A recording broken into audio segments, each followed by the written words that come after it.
Pemirsa, Presiden Joko Widodo kembali membuka keran ekspor minyak sawit mentah dan minyak goreng mulai hari ini. Namun kebijakan itu dikeluarkan saat harga minyak goreng curah masih di atas harga eceran tertinggi. Masyarakat pun berharap minyak goreng curah kembali melimpah dan harganya stabil.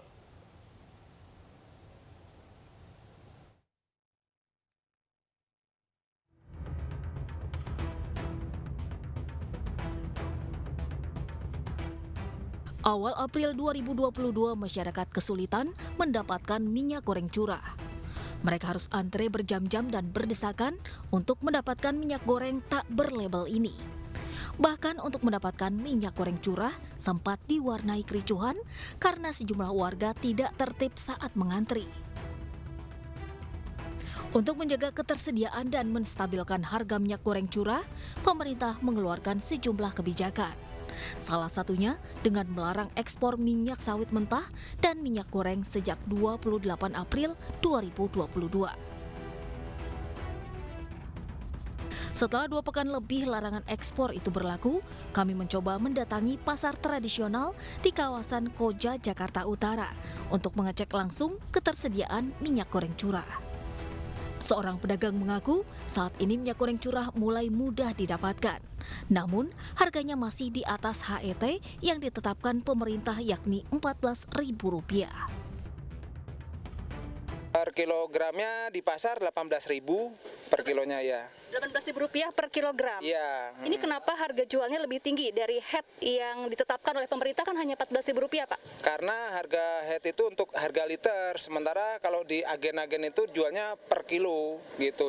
Per liter itu satu kaleng isinya 18 liter, tapi di situ ditimbangnya 17 kilo, harganya 262 sampai 265. Makanya kita jual 18.000 per kilo kalau di pasar ya. Kalau Bapak sendiri pembelian dari agen masih dibatasi atau tidak, Pak? Sudah bebas, sudah banjir lah, istilah pasar itu minyak itu udah banjir. Jadi sudah tidak kesulitan lagi ya mendapatkan minyak goreng curah? Ya, sudah tidak susah lagi. Kami juga mendatangi salah satu agen untuk mengetahui ketersediaan minyak goreng curah dan harga yang dijual ke pengecer. Pemilik agen mengaku menjual mie goreng curah ke pengecer Rp13.500. Namun, pihaknya membatasi pembelian maksimal 19 liter per orang.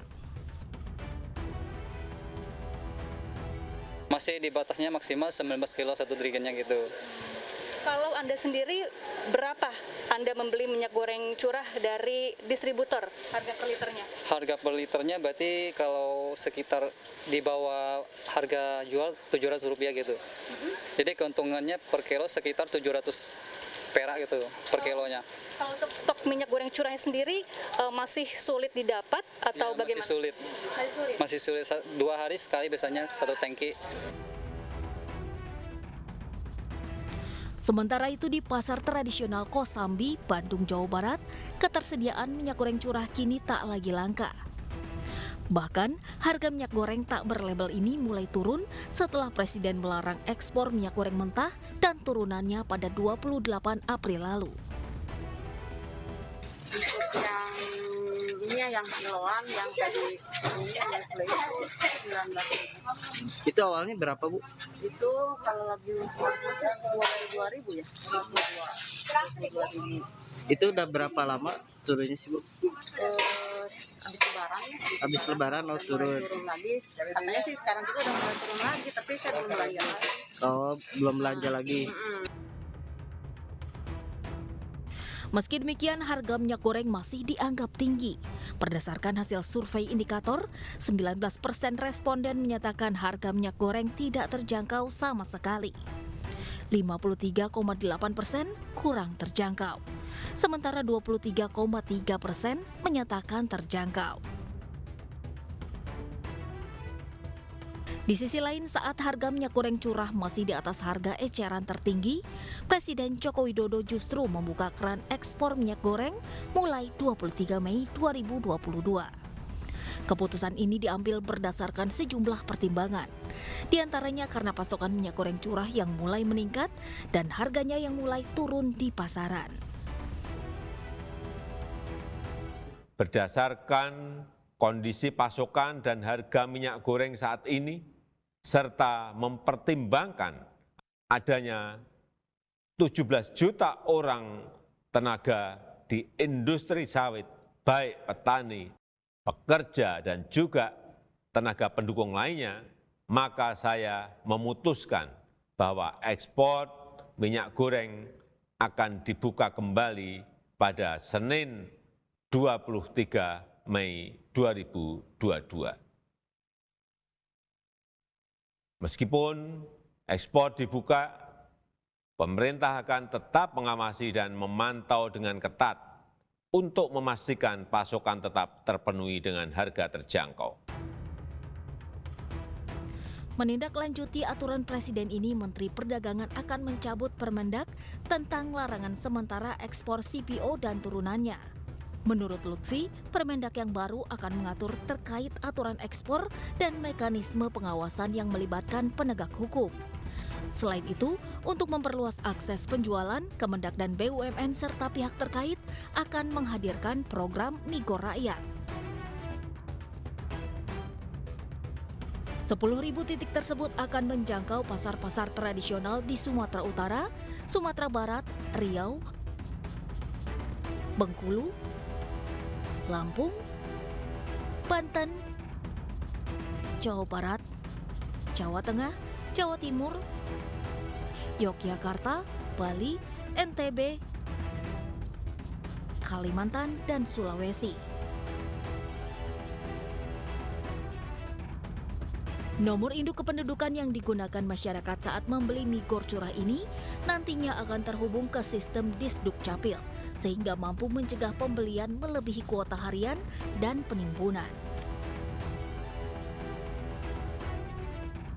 Semoga harga dan pasokan minyak goreng curah bisa stabil meski keran ekspor minyak sawit mentah dan minyak goreng kembali dibuka pemerintah.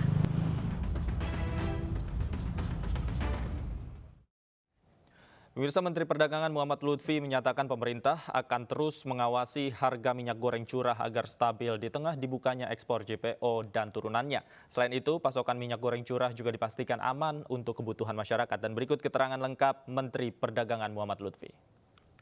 Harga minyak goreng curah dari telahan Satgas Pangan memang sudah terdeteksi menurun, bahkan di beberapa tempat, di 4.000 tempat, dari 17.000 pasar di seluruh Indonesia sudah mendekati daripada harga eceran tertinggi atau HET.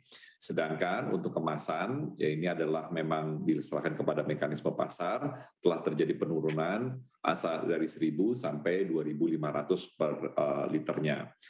Ini yang sedang kita pantau terus, tetapi yang pasti per hari ini juga kita sedang menginisiasi suatu program baru yang kita sebut dengan pelaku usaha jasa logistik dan eceran yang berbasiskan teknologi. Jadi program ini adalah program pemerintah untuk minyak goreng rakyat namanya, yang kita akan siapkan nantinya pada 10.000 titik setidaknya, bahkan akan mencapai 18.000 sampai 30.000 pengecer di seluruh Indonesia. Jadi program ini diperuntukkan untuk 40 juta keluarga atau setara dengan 150 juta orang yang membutuhkan untuk membeli minyak goreng curah di harga 14.000. Jadi kalau kita lihat di penduduk yang penduduk yang padat,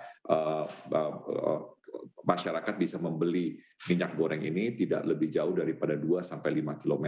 Ini sedang kita siapkan, dan pada kesempatan pertama mungkin dalam bilangan 2 minggu akan tercapai 10.000 titik tersebut. Pengawasan ini semuanya akan berbasiskan teknologi aplikasi digital. Jadi nanti ada 2 ini yang akan kita atur. Yang satu adalah tadi pengusahanya yang kita sebut dengan Pujle ini ya, pengusaha pelaku usaha jasa logistik dan eceran berbasiskan teknologi untuk distribusinya, di mana nanti orang yang membeli harus berbasiskan dengan KTP. Jadi hanya boleh beli 1 hari 2 liter, dan kemudian nanti juga suplainya akan diatur dengan teknologi aplikasi. Jadi ini end-to-end semuanya teknologi aplikasi, dan rekonsiliasinya juga dengan digital. Jadi mudah-mudahan dengan begitu transparansinya terjaga, dan semua nanti pemangku kepentingan akan duduk bersama memastikan bahwa akuntabilitas daripada program ini bisa dipertanggungjawabkan. Stok secara kuantitasnya sebenarnya sudah banyak sekali, apalagi ketika ditutup oleh pemerintah ekspornya itu, kita sudah melihat bahwa setidaknya ada 120 juta liter di pasar sekarang ini berbentuk curah yang masih berjalan. Jadi artinya ini sudah lebih cukup sekali untuk kebutuhan paling tidak dalam 10 sampai 15 hari ke depan, dan ini akan ditambah terus dengan. Ya, sementara itu satu tersangka baru dalam kasus dugaan korupsi ekspor minyak goreng diumumkan Kejaksaan Agung 18 Mei lalu. Lin Che-wei alias Webinanto Halim Jati dinilai bekerja sama dengan tersangka mantan Dirjen Perdagangan Luar Negeri Kementerian Perdagangan Indrasari Wisnuwardana.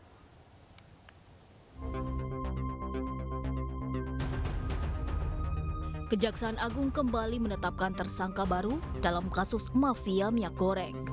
Dalam hal ini, perkara dugaan korupsi dalam pemberian fasilitas ekspor crude palm oil atau CPO dan turunannya pada Januari 2021 sampai dengan Maret 2022.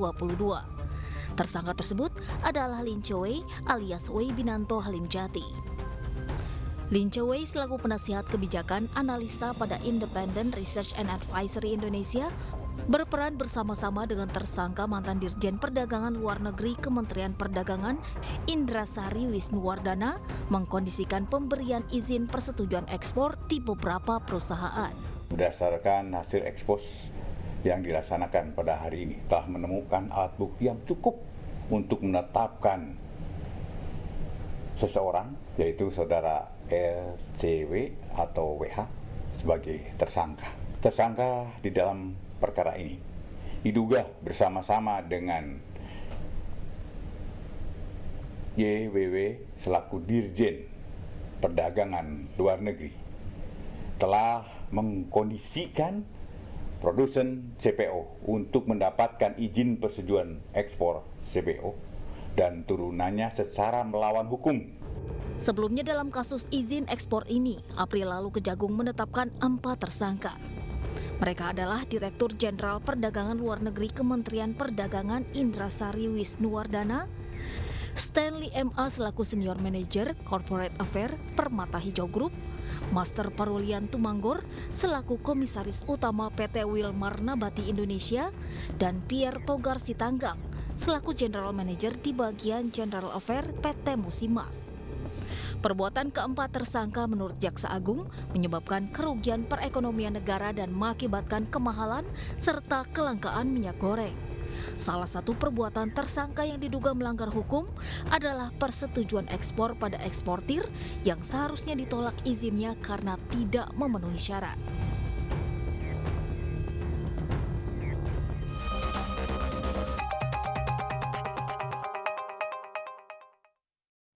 Kemana arah sentilan Ojo ke Susu ala Jokowi di depan relawan Projo?